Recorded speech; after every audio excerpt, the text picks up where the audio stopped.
जय श्री कृष्ण दोस्तों, द्वारका के रहस्यों के बारे में हम अपने पहले 2 वीडियो में बता चुके हैं।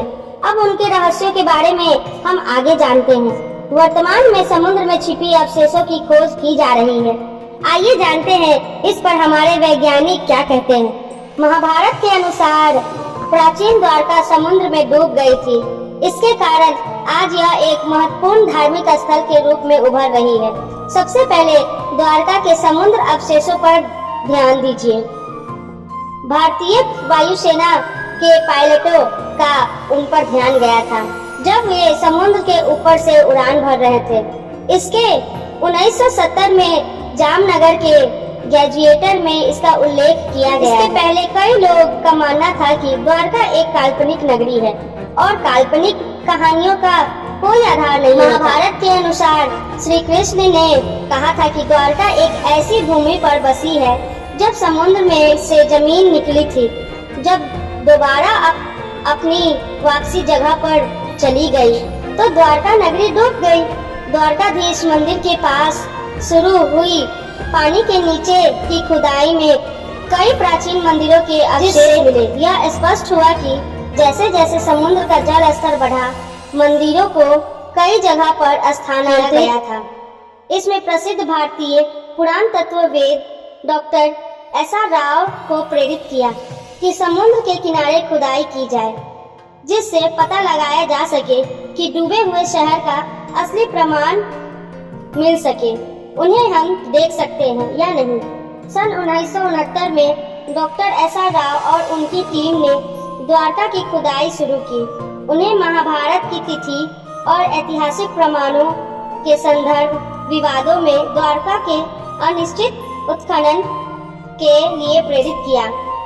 खोज के दौरान समुद्र के गहराइयों में ऐसे द्वारका के अवशेष मिले, जिनमें 560 मीटर लंबी दीवारें मिली, जो महाभारत में वर्णित द्वारका से मेल खाती है।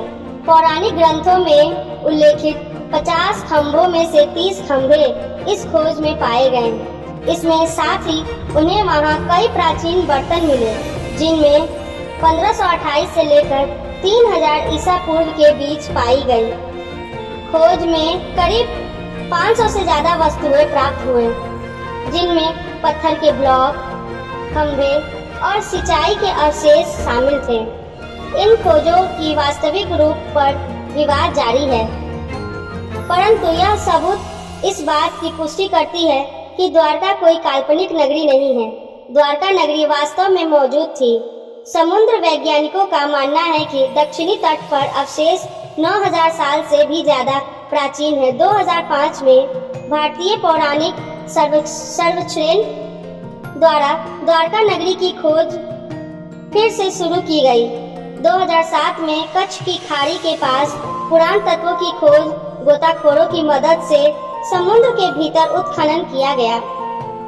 खोज के दौरान उन्हें चूना पत्थर की खोजा, जिनमें शामिल विशाल नगरी थे, जिनमें प्राचीन सिक्कों और कलाकृतियां भी मिली, जिनकी तारीखें समुद्र के में मिले अवशेषों से मेल खाती थी।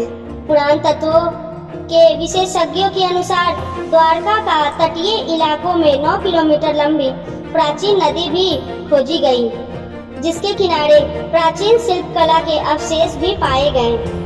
इन शिल्पों का कार्बन डेटिंग परीक्षण किया गया, जिससे यह साबित हुआ कि यह अवशेष 9000 साल से भी अधिक पुराने हैं। समुद्र के भीतर मिले शिल्पों में भी यह संकेत दिया कि द्वारका एक प्राचीन बंदरगाह था, जो 15वीं से 18वीं शताब्दी तक भारत के बाहर से भी व्यापारिक संपर्कों को निभाता था। जैसे जैसे समुद्र का जल स्तर बढ़ता गया, श्री कृष्ण की नगरी द्वारका डूब गई। लेकिन सवाल यह है कि समुद्र का स्तर तो धीरे धीरे बढ़ता है। फिर महाभारत में महाप्राथमिक अर्जुन ने आंखों के सामने एक ही पल में द्वारका के अपने अंदर समेट ले गई।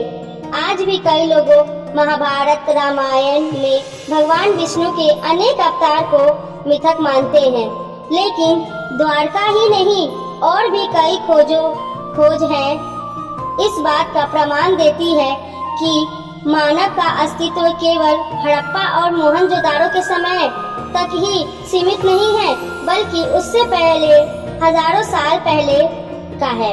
श्री कृष्ण की नगरी द्वारका सिर्फ एक पुरातत्विक की खोज नहीं, बल्कि हमारी सांस्कृतिक धरोहर भी है।